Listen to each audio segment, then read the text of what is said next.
Hey guys, it's Nick. Before we get going today, I wanted to give you a few discount codes for the products we love and our show sponsors. So don't just turn this one off.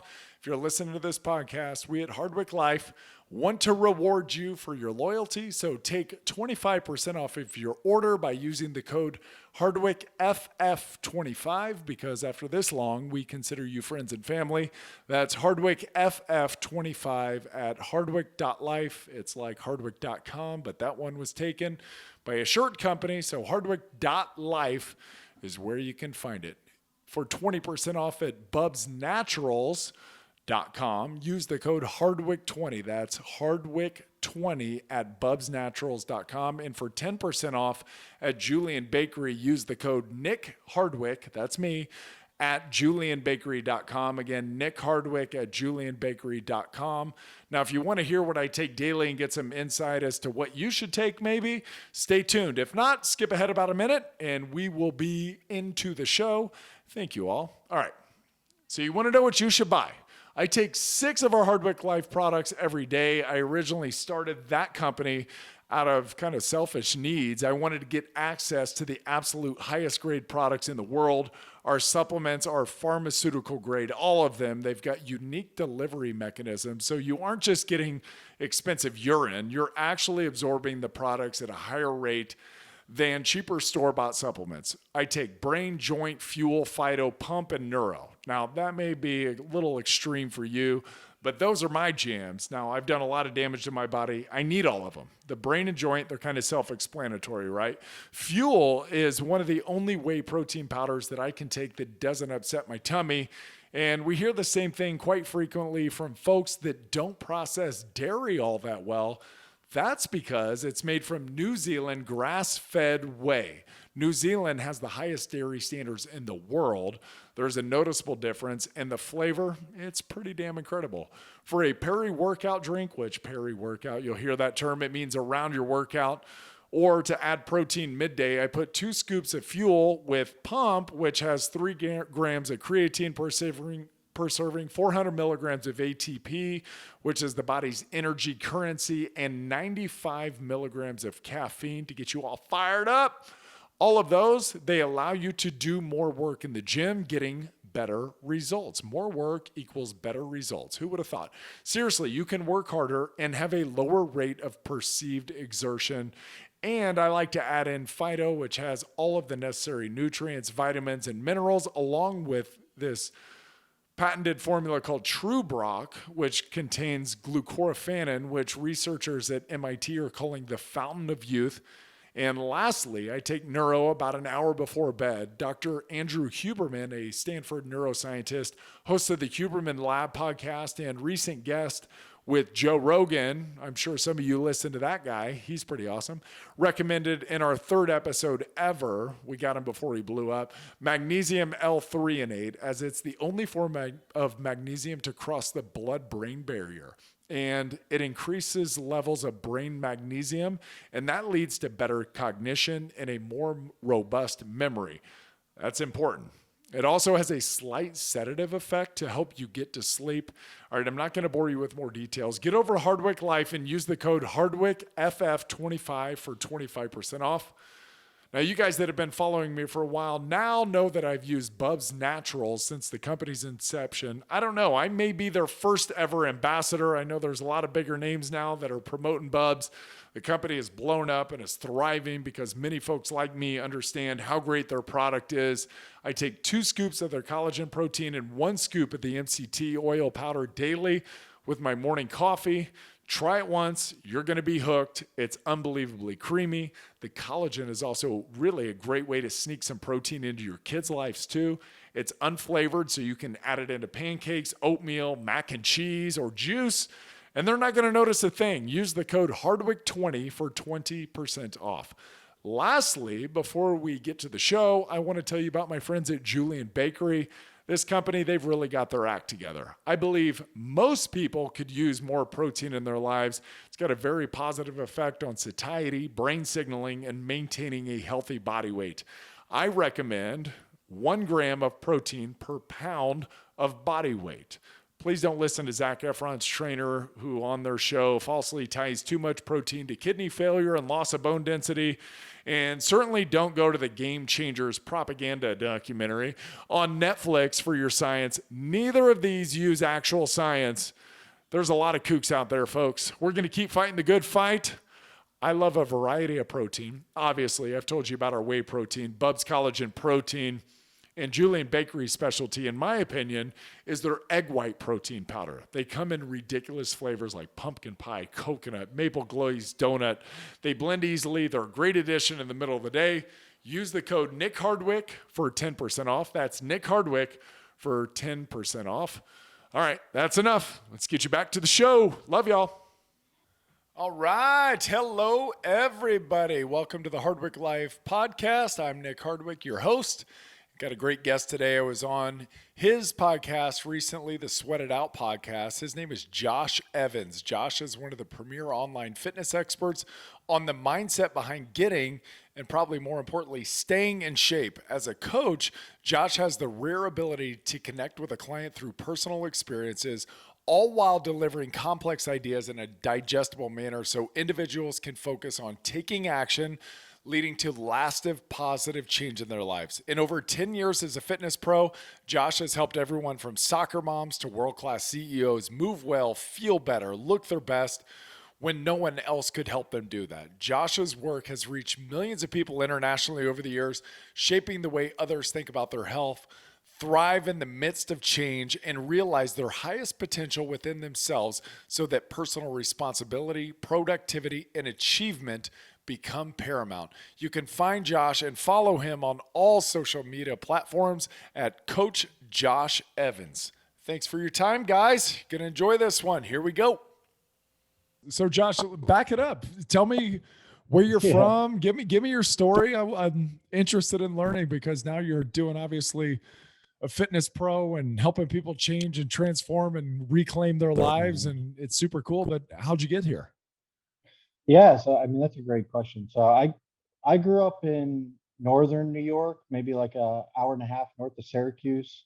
Yep. Grew up really unconfident kid. I was really overweight. I mean, compared to obviously the type of weight that you're used to, right? It's nothing. But I was 230, in high school. So it was a big challenge for me. I got bullied a lot as a kid, and luckily was able to like find myself through fitness, right? A lot of the same thing in what you're doing right now, and what you're helping a lot of people go through as well. I was able to do for myself with a lot of good mentors, with my high school football coach and the guy that ran our weight room, or what you would consider a weight room, right? Kind of like a janky gym in the basement of my high school. Yeah, But they weren't as nice as they are now. yeah, no, but I was lucky to have him around, and he took me under his wing and really showed me, how to lift weights and how to invest in myself. And I was able to drop a bunch of weight going into graduating my senior year, so I was building confidence that way. And had a teacher that told me, hey, listen, you could get into physical therapy if you wanted to. You want to stay like in the exercise science realm. I was like, okay, well, let me try that out. I interned with a local PT place in my town, and I didn't really like that too much. I mean, as you know from playing Yeah. sports, like the rehabilitation side of things is not always the most exciting thing to do, right? And Yes. to have to help people get through injuries, right, is a pretty difficult thing to handle mentally yourself, let alone help It's a guide someone snail's else through. pace. Right, right. It's on the other end of the perspective or the spectrum, right? From high Mhm, performance and helping people get right, to that next level. You're taking people from really, and I find all injuries are like a depressed state. I mean, you can't do what you want to do. it's Your tough. chemicals are all going to heal that body part. And probably in like a standard PT clinic, you're not working with high performing athletes and trying to get them back to the field. More likely, you're working with elderly and people hurt on the job site and that kind of Right, deal, which yeah, and is it not just kind super of grossed me out, stimulating, I like would imagine.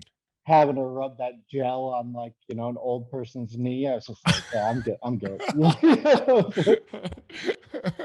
So, so she told me like, hey, well, why don't you try, my teacher was like, hey, why don't you try strength and conditioning? Like you get to work with athletes who really like sports. So well, I did my undergrad at Syracuse. I think we talked about that for a little bit on the Sweat Yeah. It Out podcast. So while I was there, got to, intern under some really great strength coaches.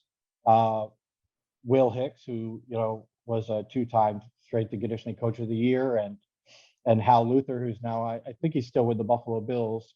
Now he went over when Doug Marrone went there. I was working at Syracuse under Doug Marrone when he was the head coach there, which is pretty Very interesting. cool. Yeah, so we had a lot of like pro style coaches, Tyrone Wheatley, Rob Moore, a lot of guys. It was quite a fun squad to be on. And in terms of Syracuse, we were a lot better than we are now. So that was good, going to some actual bowl games and getting to What compete years for were some you Big there? East championships. 2009 to 2013. So like the last couple of years of the Big East before that collapse. So that was, I mean, I grew up a big East fan, like watching McNabb and Freeney and all those guys play. It was, Oh God, know, yeah. There was some good Yeah. ball played there. Yeah, back in the day, not so much anymore, but Well, hopefully hey, at we least can they get still back there. they have good lacrosse. Yeah, great lacrosse. I mean, best in the nation, really. When you talk about Yeah. like the life of a program, anyone who knows anything about lacrosse knows about Syracuse. So it was great. I got to do that, and then I went to FAU for grad school in Florida Atlantic and Boca Raton, Yep. pre-Lane Kiffin days, and got to work with the football players there, baseball. Really had my hands on a lot of different sports, which was nice. I was able to kind of branch out and get to experience some other athletes other than football players, right? Still loved working with football, but it's great to interact with tennis players and golfers and get to learn more about their personalities and everything. Uh, Once I graduated, I wanted to stay in South Florida, so stopped pursuing a career in strength and conditioning. As it's a pretty competitive field, right? Yes. It's not the easiest to work in, and I didn't really want to go to like Nebraska at the time and work for some D3 school and work my way up for 20 grand a year. So I stayed in Miami. Started working for Equinox. Anyone who's listening or watching, it's a big corporate gym all across the world, mainly in the U.S. Started working for them. Really excelled pretty quickly and became a top 100 trainer within. Yeah, say hi to Luna. Top 100 trainer within the first year of working there, and was able to get onto the education team, help and train or coach their trainers in order to be able to rise up the ranks and learn more about the field. Did that for about 3.5 years before I started my own thing in person and online, and now I'm fully online. Been doing that for about a year and a half now. It's been great. So back this up a little bit, because I want to get some of the juice out of what you got from these various strength coaches and some of the different sure. experiences that you had. So take me to Syracuse, strength and conditioning with Will Hicks and with Hal Luther. What are some of the Legends. nuggets? Well, yeah, what are some of the nuggets that those guys gave you?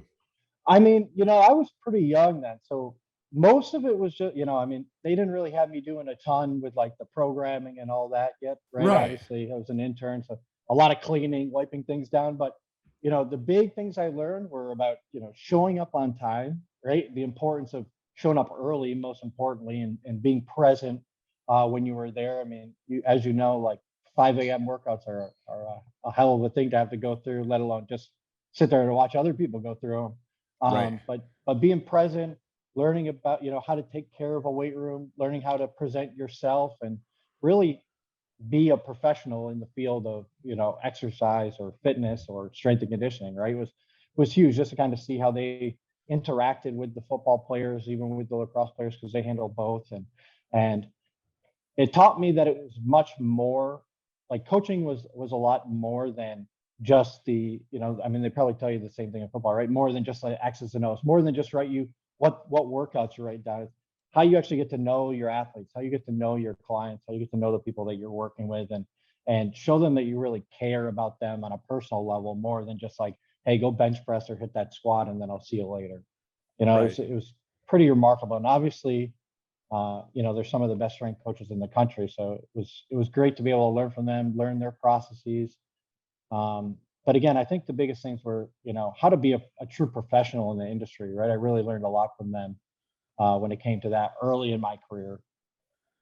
Yeah, I think it's interesting when you bring up the X's and O's because you can have the most brilliant plan ever, but if you can't execute it, or if you can't get your people that are supposed to be doing it to buy in, it doesn't matter how brilliant it is. If it's too complicated to follow, if you're not a great leader, if you haven't built up rapport, if they don't understand the hows and the whys of what they're doing, and then you brought up getting to go to FAU and then working with different personalities, and describe the difference, if you would, for people between the different sports and the different types of athletes, because I really do think, and football's unique because we all have, and other sports have the same thing where there's different positions within sports, but there is such a wide array of individuals in football, from wide receivers to offensive linemen and everything kind of in between those two. But other sports have unique personalities and are certain, and some people would say like certain chemical dependent or driven, I guess, where you have some adrenaline driven, you have some dopamine driven, you have some folks that are like acetylcholine driven, and they're more steady Eddie and they're Mhm. driven toward that sport. Describe, through your experiences, some of the different personalities that you gotta see in the different sports. Right. I think you brought up a great point, right? And it's a great question. I was surprised at how dedicated a lot of these athletes outside of football, right? Everyone really knows about the work ethic of football players and, to a certain extent, basketball players, right? Because it's the two big professional sports, right? And everybody understands the money that's on the line, whether you talk about college football or college basketball or the professional level. But to coach golfers at 5:30 in the morning, Monday, Wednesday, Friday, and to see them all show up, right, and all work hard at 5:30 was like really remarkable for me.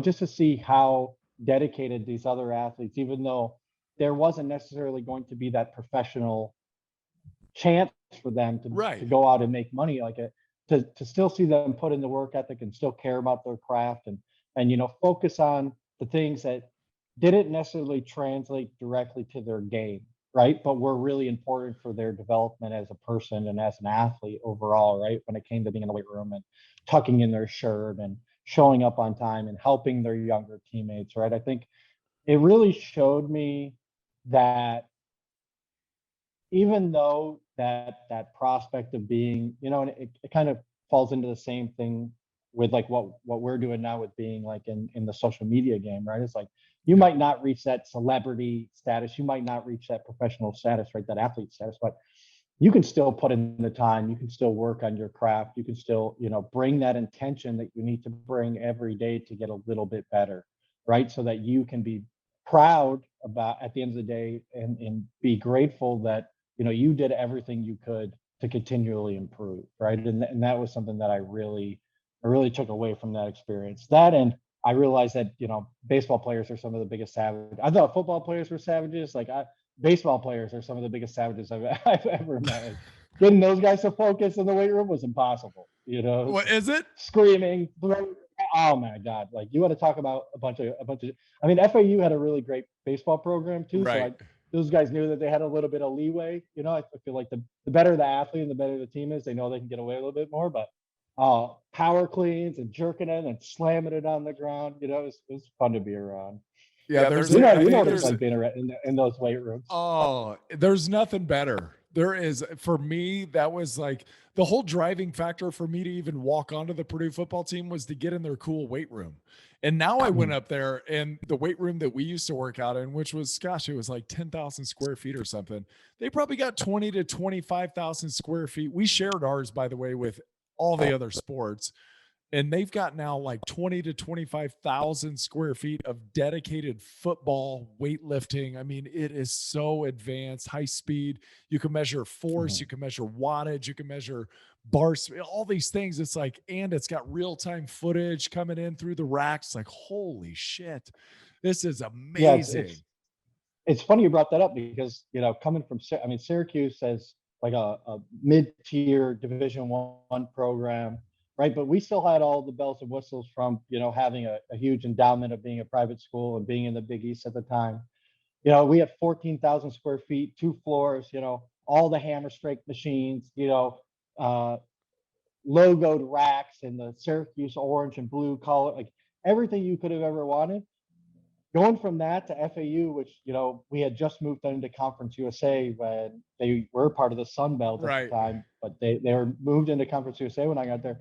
I walked into the weight room there and there was 9 squat racks, like 3 reverse hypers, a set of dumbbells up to 150, and then some stability balls and bands. And I walk into the weight room, I'm like, okay, great. Like, this is legit. Like, this is where the students work out. He's like, no, this is for the athletes. I'm like, okay, great. So like the Olympic sports, like we had a weight room like that they called Average Joe's, where like all the Olympic sports would work out at Syracuse. I was like, where do like the football players train at? They're like, oh no, everybody trains out of here. I'm like, how many varsity teams are there? Like 23. I'm like, you're telling me 23 programs, 23 like different sports work out of this 9 Oh, squat rack facility? Like, yeah, I'm like, all right, well, I guess I'm gonna learn quite a bit on how to do a lot with a whole lot of little, which was yeah. just a great opportunity. But Yeah. I, Well, I let me, was I was here we go. We're gonna have to get real creative here. And we certainly did. oh, that's, yeah. You became a group fitness instructor and you didn't even know it. Signing up. Oh, that's, Chaos in that weight room, man. And we did a lot of, I feel very blessed that I fell into a lot of great opportunities. Right, I got very lucky early on in my career to learn from a lot of people. And the head strength coach at FAU, his name was at the time was Chuck Loby. He used to be he was the GA under Cal Dietz. I don't know if you know who yeah. Cal is. Oh, yeah. Yeah, the guy that created triphasic training. So he was there the whole time Cal was creating triphasic, and that's what we ran at FAU. Before he got to FAU, he's with the Tampa Bay Lightning. So, as a head strength coach there. So I got to learn, under Chuck, and that was great. But I mean, man, you want to talk about a lot of moving parts. We were, having people, squat and deadlift and bench press and then go on to what's called French contrast training, right? So like loaded plyometrics, unloaded plyometrics, Yeah. loaded plyometrics. Like, I mean, it was a madhouse in that weight room of just moving parts. It was like a clock, and Yeah. everything was off the stopwatch. It was incredible. Holy crap. You had to work your ass off in there. I would imagine it was like 10, 12-hour days getting all those athletes through there.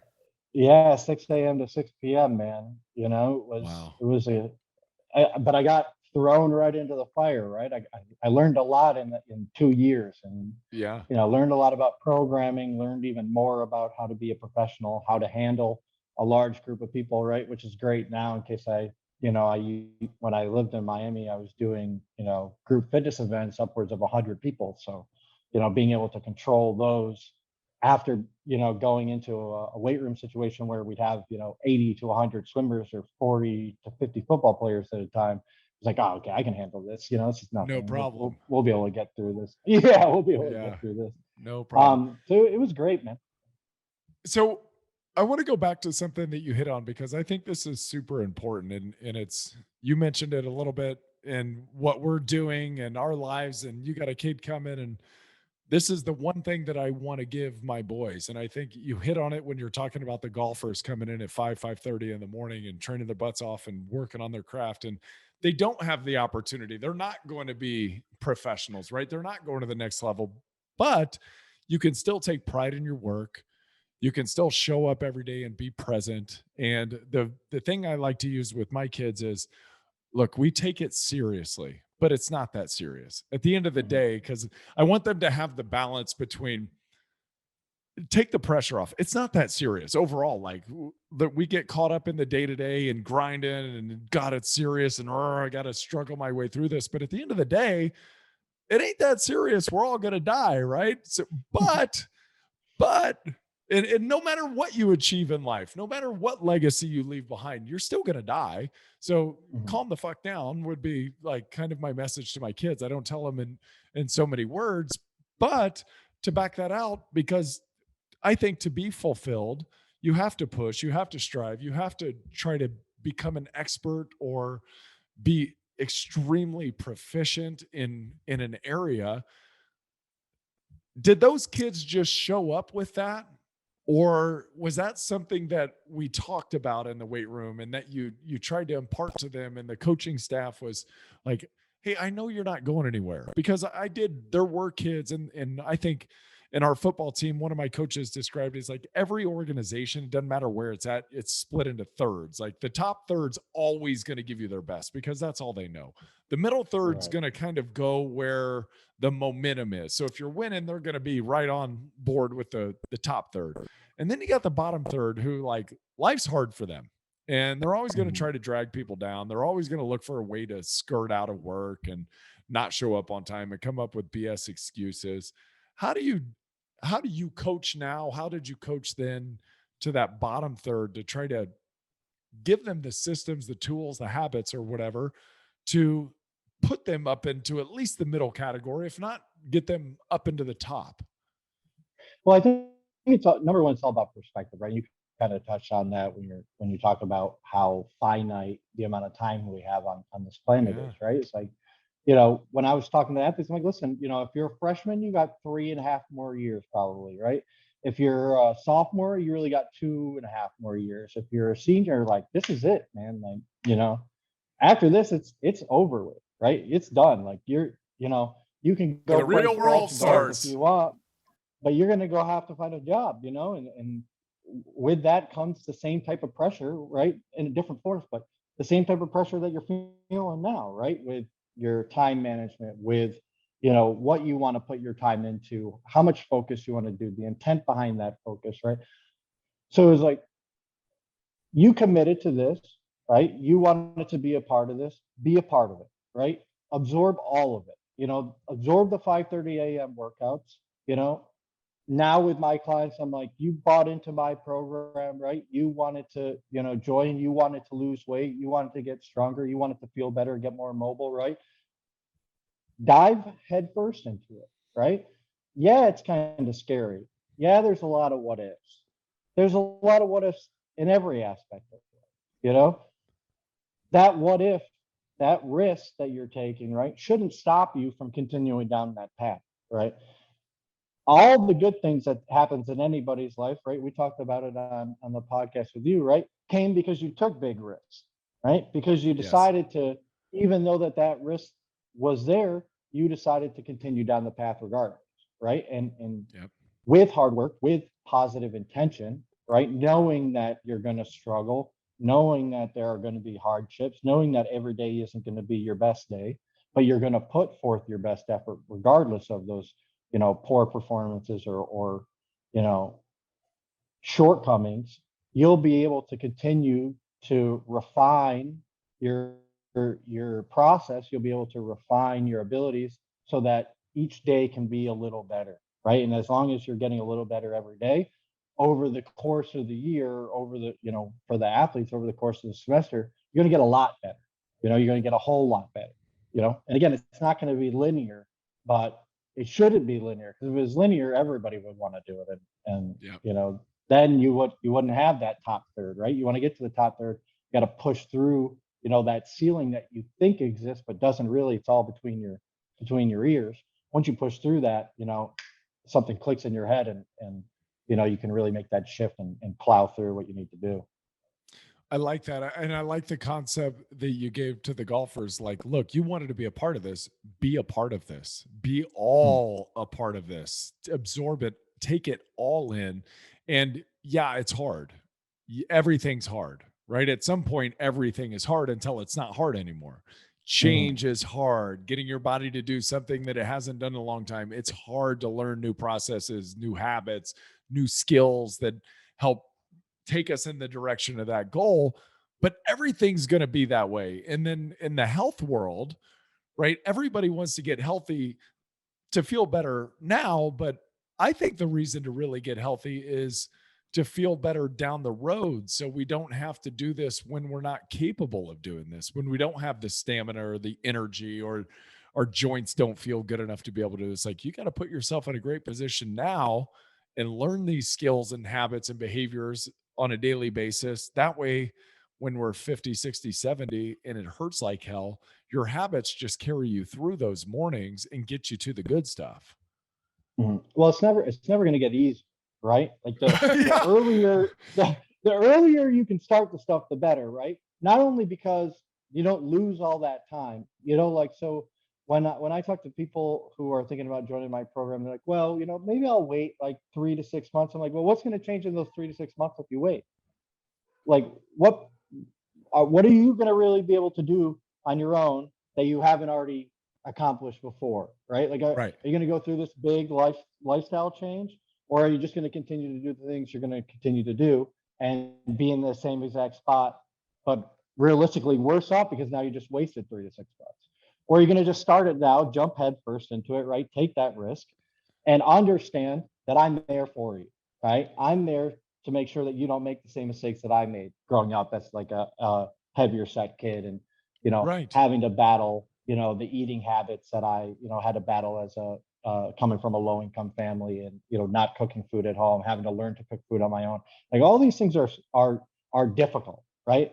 But Yes. again, to your point, it's not as difficult as having a $30,000 hospital bill because you had a heart attack, Right. and then having to overcome that. Or it's not as difficult as gaining another 20 pounds and then having 40 pounds to lose instead of 20 pounds. Just Yep. start now.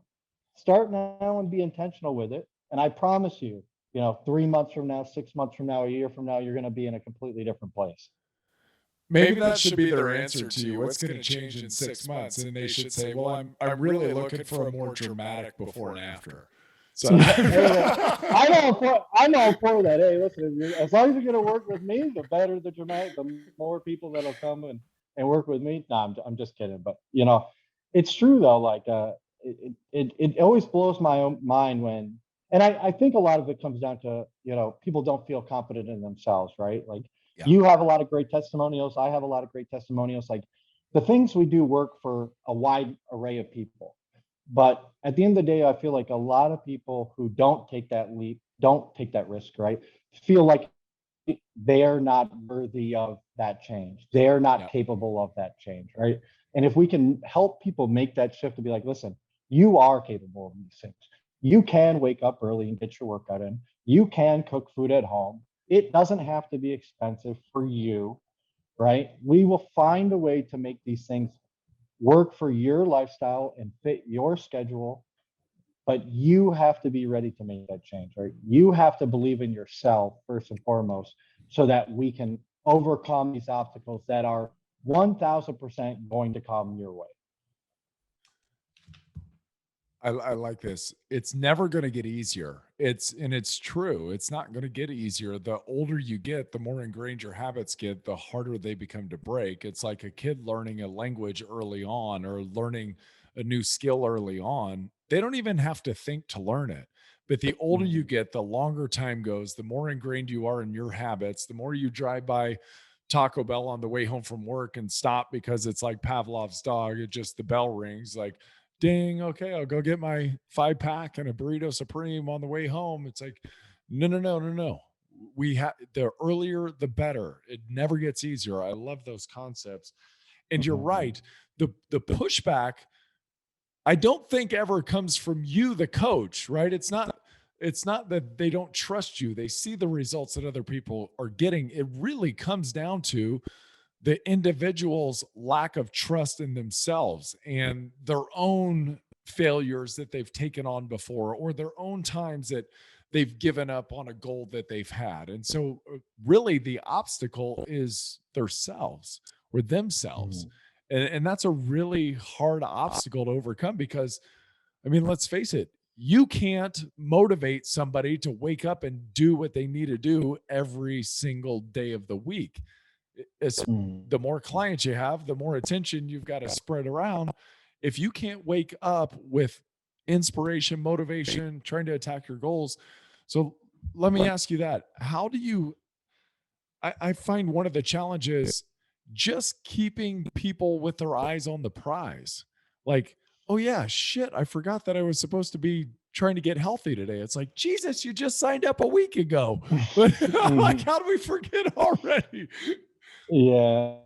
Yeah. I mean, listen, I've had some clients like one weekend, they're like, oh, I missed 2 out of the 4 workouts. I'm like, how did you, like, you just signed up on Friday. It's now Wednesday. Like, so you missed Monday and Tuesday. Like, okay, let's get realigned. Like, why did you do this in the first place? Right? Because you wanted to make a dramatic change in your life. You wanted to start investing in your own health, right? And pouring more into yourself so that the times where you need to give to other people, you can actually give back to the way you Yeah. want to, right? And and again, a lot of it does come down to how people feel about themselves and how confident they are in their actions, right? I think a lot of the times when we aren't taking care of ourselves, we and as a father, as a husband, right? Like you're constantly giving to other people. If you don't take that time for yourself and then you're give for, a week, a month, a year without doing something for yourself, then you start to really regret and resent giving to your kids, giving to your Yeah. wife, giving to your family, giving to your community because you're like, well, I have to do all this stuff while I can't do the things I need to do for myself. It's like, no, you're choosing not to do the things for yourself, right? And that regret and not investing in yourself is now leading to resentment and giving to other people, right? Just decide that you're going to take care of yourself, right? Make that choice for yourself, and then I promise you that shift, that click will happen in your head, and you'll be like, oh, I get to do these things for other people. I now seek out those opportunities because I know I can handle it. I can take care of myself. I can take care of my kids. I can help my wife overcome these things, or my girlfriend, right? Or I can help other people in my community, make these changes themselves because I've learned I can do it internally, you know? Yeah, that's brilliant. I think that's brilliant. And I do find that a lot of the clients that I have are really empathetic people and they put everybody else before themselves, even in their own life. And Mhm. what I try to stress is those people that you're taking care of, they really want you to take care of yourself and they need you to Yes. take care of yourself so you can give more and you are more present when you're there giving more. And it's a really unique and it's a I admire the personality type that comes to me because I wish I felt as much as they feel because I do feel like there's a lot of empathy that comes from those folks. And it's a really beautiful thing, but it is hard to get them to understand that you have to carve out time for yourself. And really, I think that's the one of the most fundamental things that you can do for yourself is prioritize your sleep. That's taking care of yourself. That's self-care. Mhm. Going on a walk and practicing mindfulness. That's just it's really simple, but it is self-care and it's carving out little pockets of safety for yourself, little moments in time that you can just breathe and worry about yourself. And then you can give more. Because if not, you're like that Shel Silverstein book, The Giving Tree, where you're just left as a stump and you have nothing left to give and you've worn yourself Right. down. And that's a bad How do place to they be.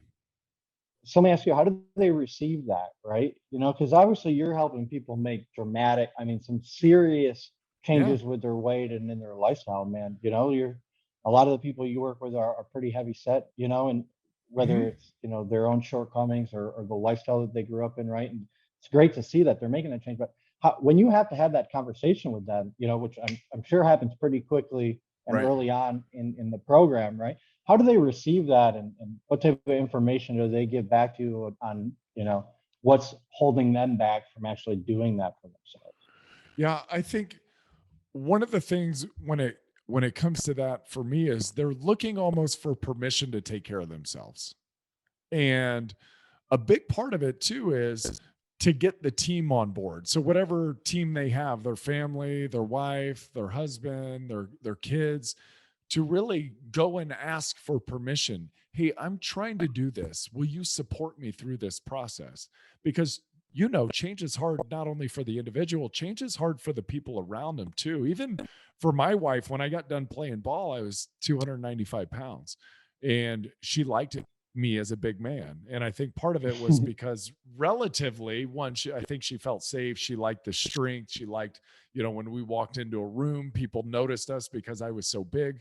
And then I think she Mhm. liked the relative size difference, right? So she felt daintier next to a large man. And then when I started losing weight, it was like, I don't know. And she was really cool, and she's always been really understanding. But at some point, it got too small, and she's like, all right, Nick, this is too much. You're down to 202 pounds. I'm not really into this. Can you put some weight back on? But, and Mhm. that's like, I did get on the extreme side and I didn't look great. But I know there's others that get sabotaged by their spouse who doesn't really want them to change, or their kids who are like, come on, dad, let's do what we used to do, instead of supporting the goal and the cause. And a lot of it just comes down to communication, going, hey, I have to do a better job of taking care of myself. And that's, I think, the hardest part, is to be really honest with the ones you love and the ones that you've been giving to for so long, to go, hey, I've got to be a little bit more selfish right now. And I need to take Mhm. care of me so I can be around to watch you. So the selfishness is going to come back to you. And it's a funny thing to say self care is selfish, when in reality, everybody needs to be doing certain things throughout a day to just make sure we're in a good place. And if not, I mean, I think so many of the issues come down to like time management, dealing with stress Yes. properly, anxiety, and we're living in this world that is like chaotically fast and just driven, and then nobody ever carves out time for themselves to kind of old school slow down, sit on the back porch and be bored. Like Mhm. that's self-care, and we've Right. forgotten all about that. Yeah, no, for sure. I mean, that's part of the reason we moved to Puerto Rico, right? Was to get, I mean, we lived on South Beach for 8 years. You want to talk about craziness? Like, Warp speed. insane. Any anything you want to do at any point in any day, like you can go out and do it. And we were like, I've just had enough of this, right? We want to be able to just. I mean, now it's like all we hear. They have like these little frogs called cookies, and all we do is hear those at night. We're like, oh my god, it feels so good just to be able to listen to those and like the rain and not have to listen to cars or any of that stuff. But back to your point, a lot of it you're talking about carving out time. I like to say, setting boundaries, right? Like and being firm to those boundaries. Like listen, I'm gonna wake up at 5 a.m. I'm gonna go. We live pretty extreme lifestyles. My girlfriend and I. I mean, we're up at 4 a.m. We go to bed at 8:30 normally, and people are, you know, my clients are texting me. I'm getting DMs. My co-host is trying to call me. I'm like, listen, my phone is on bedtime mode. Like, there's 0% chance after 8:30 I'm picking up the phone. You know, Awesome. I'm sticking to that boundary because I know 4 a.m. 4:30 is going to roll around real soon. And if I'm groggy, I'm not going to be able to do the things I need to do before I start, taking out my clients or start doing podcasts. And that time from 4:30 to 5:30 is the time where she goes for her run, and I'm sitting down having a cup of coffee and just like relaxing. 5:30 to 6:30 I work out, and then we walk the dogs, and then we start our day together for a couple hours before I get into my workday. And without that time, right, without being firm to those boundaries, we would just, like you were saying, we would go so fast, and then bedtime would come around and we would not have any time for each other, right? Or I wouldn't have any time for myself. She wouldn't have the time to go out her runs and to do what she wanted to do. And I think if more people understood, and I really like the saying, discipline equals freedom.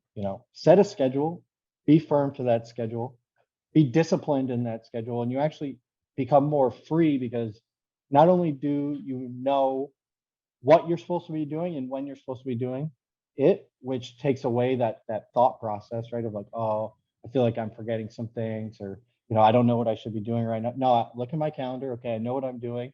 Hit it and run. Right. Be intentional with that time, be disciplined. Like if I have an hour to do the podcast with you, for this hour, I'm solely focused on doing the podcast with you. Right. If I'm talking to my client for half an hour in a coaching call, I'm not looking at my phone at the DMs I'm getting or the text message. I'm focused on helping my client for that 30 minutes, realize their potential. And I think if you can do that, then you don't have to waste a lot of time, right? Which actually frees up a lot more of your time to be able to enjoy the things like you were saying, sit on the back porch and just listen to the peace and quiet instead of having to be like, well, I need to text this person because I forgot to do it, or I gotta answer this email. Like, no, you set aside time, or you made time for half an hour in the morning or in the middle of your day to answer all your emails. It's done. You're done with it. You move on with your day.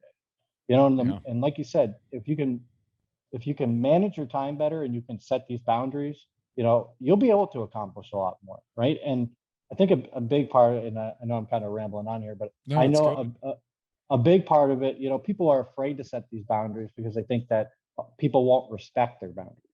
It's like, well, if you're firm on them, people will respect them, and then they'll actually have more respect for you, right? Because you're not allowing them to steamroll you all day long, and I think that, if you can, like you said, manage your time better, set these boundaries and hold firm to them, like it's a game changer for a lot of people.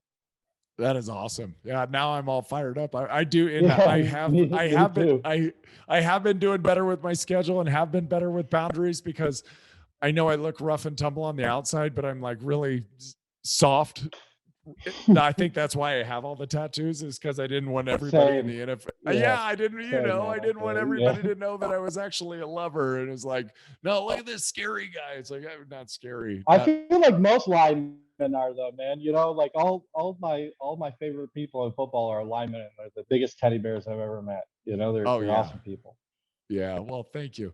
Tell me about your clients now. What kind of program are you giving them? And is it, you just go from there? And I want to see who's coming to you, who's seeking out Josh Evans.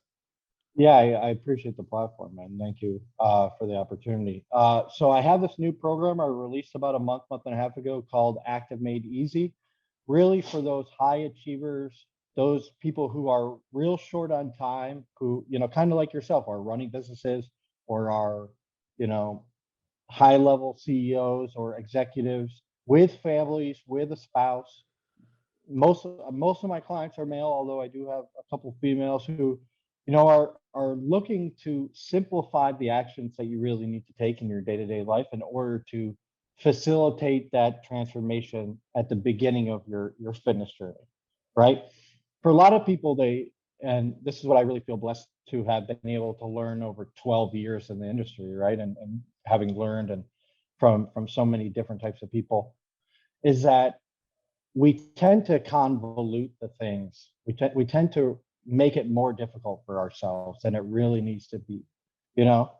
And you really, and I was talking to one of my clients the other day, and they're like, "Well, I think I need to, be focusing on supplements, and I need to be focusing on, like, uh, what we're exactly doing in the work." I'm like, "No, no, no, you're missing the point. The big rocks are not, whether you're doing burpees and power cleans back to back, which we don't do in the program anyway. We focus more on body weight and kettlebell, but it's about, like you were saying, did you get to sleep on time? Are you consistent with your sleep schedule? Are you eating, the appropriate amount of food that you need to be eating, right? I'm not big on tracking calories. I focus more on portion control. Like, are you controlling the amount of portions, or are you mindlessly just shoving food in your face, Right. right? Are you working out at the time you said you were going to work out 3 to 4 days a week? Or are you allowing your day to get ahead of yourself, and again, not setting those boundaries and not putting yourself in front of, your work schedule, and in front of what other people expect of you? Are you meditating, right? Are you taking time for your mental health? Are you taking time for mobility, and are you taking time to decompress at the end of the day?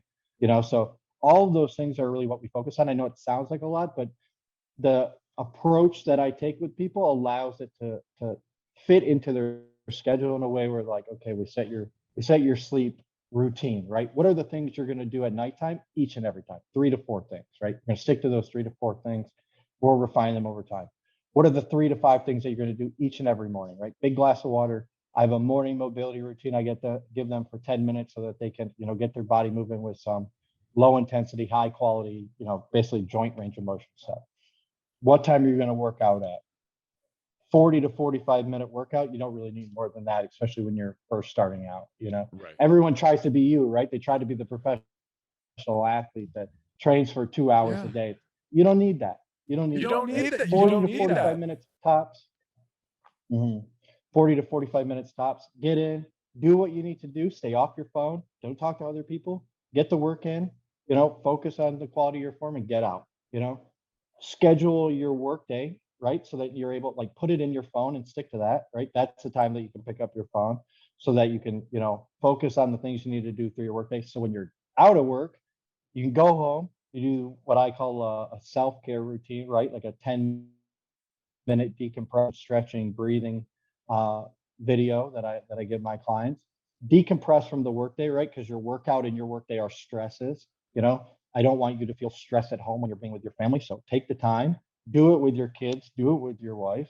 Decompress, bring yourself back into the parasympathetic state, that more rest or digest portion of our nervous system, right? Right. So that you can relax and be intentional with your kids, be intentional with your partner, enjoy being home instead of worrying about what you have to do the next day. So we go through all that, right? Again, it really comes down to like mastering your schedule, mastering your routines, setting your intentions, and then sticking to what you say you're going to do. We focus on all that stuff in the Active Made Easy program so that people can understand and learn that it's a lot easier than they think it is to get back to where they want to be. And I love how you described it as the big stones versus the little stones. Well, what supplements should I be on? What type of program am I going to be on? What are my Oh, dude. macronutrients? What are the ratios? Like, who gives a shit? It really doesn't matter. It doesn't 100%. matter.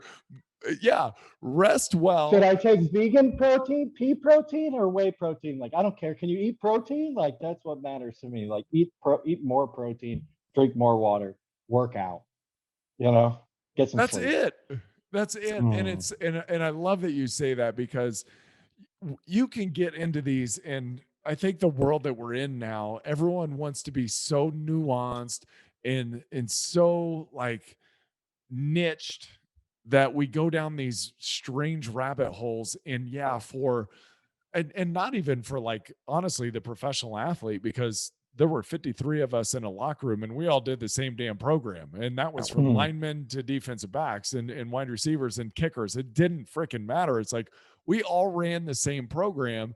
And so when people come and they're like, well, I want it tailored to me, I'm like, okay, yeah, it's tailored right to you. right, It's like, what do you mean you want it tailored to you? It's like, where are you right. on this fitness journey? Because when we're talking about what they see and the margins that they're going for, because they've got, I mean, you don't have to get marginal until you get to Olympic weightlifting status, or I know it's crazy.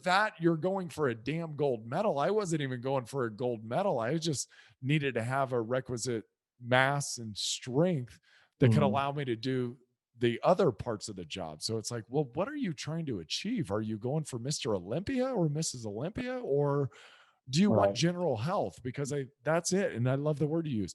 We're getting so convoluted. We've lost context for what you, the normal person or the CEO that wants health and wants to look better, feel better, perform better.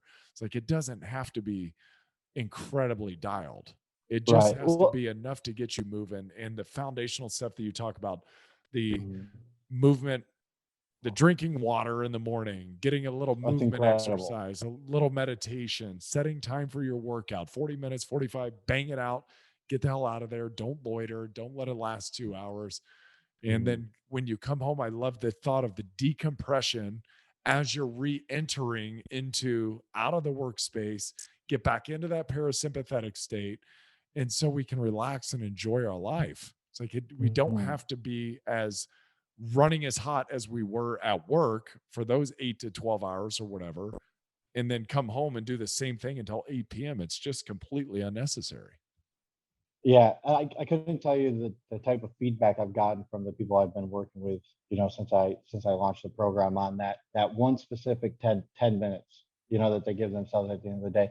And the fact that, again, I work with a lot of guys that have families, and the fact that their kids are now incorporating it into their, like, they love spending time with dad or with mom, on the ground doing all that stuff. They like, I was always like, let them make fun of you, let them do a little bit of it. It's, as you know, right, your boys are probably parroting everything that you and your wife are Yes. doing, right? So you're able to teach them these healthy habits. And, I want to kind of bring back that point of like what you were saying about, why do people join your program? Why do they join my program in the first place, right? I feel like as people go through this workout, this fitness journey, they lose sight of why they started something in the first place. Did you begin this journey so that you could become the best exerciser known to man? you know or did you do it so that you could feel better, move better, be more confident in yourself, be healthier, be around longer, right, and show the other people in your life that it's possible to do the things that you set out to accomplish, right? So that, if you want to go, my big thing is, I don't want you to become the best workout person. Leave that to me, right? That's what I've been doing for years. Like, I'll perfect the movement, right? What I want you to do is be able to utilize these workouts or utilize my programs in order to then impact the things that you love to do in life. If you like to kayak, I want you to be able to kayak for longer, right? If you like to, play catch with your sons, I want you to be able to play catch for 10 hours if you want to, without feeling like, oh God, my elbow, like I don't think I'm going to be able to do. And then I want you to be able to do it tomorrow and the next day and the next day. Like that's the purpose of these programs, not so that you can, become the best person at deadlifting, right? Unless you want to be a professional Unless powerlifter, that's your then goal. okay, Yeah. cool. Right. But I highly doubt that that's why you joined this program, right? This program wasn't made for that. I'm not really that, I used to power lift back in the day, but I'm not doing that anymore. So you're not coming to me for that, right? You're coming to me so that you can make an impact in your daily life, right? Mm-hmm. Focus on those things, right? Instead of like, well, I feel like we're doing a lot of lunges in the program. Like, yeah, okay, that's fine. You're walking. So lunges are good for you. Like, we're gonna do a lot of lunges. Expect a lot of single leg stuff. Like expect a lot of lower back. Well, can we do? I want to work my chest more. Like, well, is your chest gonna help you lose more weight? I don't necessarily think that that's the answer, right? Like we'll do some push-ups, we'll do some bench press, but let's focus on these big habits, like you were saying, like we were talking about the big rocks, Mm-hmm. right? That really matter in your life. Instead of like, well, we're doing 4 sets. Do you think we can do 5 sets? Like, no. Like, it's not that important. If you want to do 5, go ahead. Go ahead, yeah, go ahead. But I don't really think we need to be worrying about that. If you want to do it, go for it. But did you drink water? No, I didn't drink. Okay, focus on drinking water. Did you go to bed on time? No. Focus on put your phone down, go to bed on time. Yeah. How much alcohol are you drinking, right? It's like people That's a get huge so one. caught up. They get so caught up in so many things, and it's like, oh, I'm gluten intolerant. It's like got all these issues, dairy intolerant, whatever it is. I don't know what everyone's got something, but then it's like, well, how much alcohol do you drink on the weekend? How much? Right. It's like let's move the big things out of the way so the other things we can take care of pretty easily. So I love it. Josh, this has been super engaging, man. I've really I enjoyed appreciate this. it, man. I love talking to you. It's been great. Yeah. Well, we'll do it Thank again. you. Yeah, for sure, man. Anytime, I'll have you back on the podcast. Anytime you want me to come on or you want to do an Instagram live or something, I'd be down to do that as well. Perfect. Thank you. Where can people find you and learn more about Active you- and Easy? I love the name too. Yeah. Hey, man, that's what it's all about, right? Yep. Making sure that it's easy for people to get more active in life, right? That's really what I want it to be about. If you want to reach out to me, I'll answer any and all DMs or comments or anything that you have. You can find me on all social platforms, Facebook, Instagram, TikTok, at Coach Josh Evans. Pretty easy to find me. Straightforward. At Coach Josh Evans. Josh, thank you. That was super, super fun talking to you. I love picking your brain. Thanks, Nick. Yeah, I appreciate it. Anytime. All right, buddy. And keep doing great things, changing the world. Yeah, thank you. You too, man. Looking forward to seeing what we both have in store for the future. Yeah, exactly right. Hey, and good luck with the baby. Thank you, man. Thank you. I might be picking your brain on that too, since you got 2 boys. I think I got one on the way. Let's fingers crossed. Oh, super cool. Super cool. Well, we'll send good blessings for baby's health, mama's health, and of course your health and wisdom that you're going to provide. So thank you, brother. All right. Appreciate it, Nick. Talk to you later. Bye, Josh. Bye.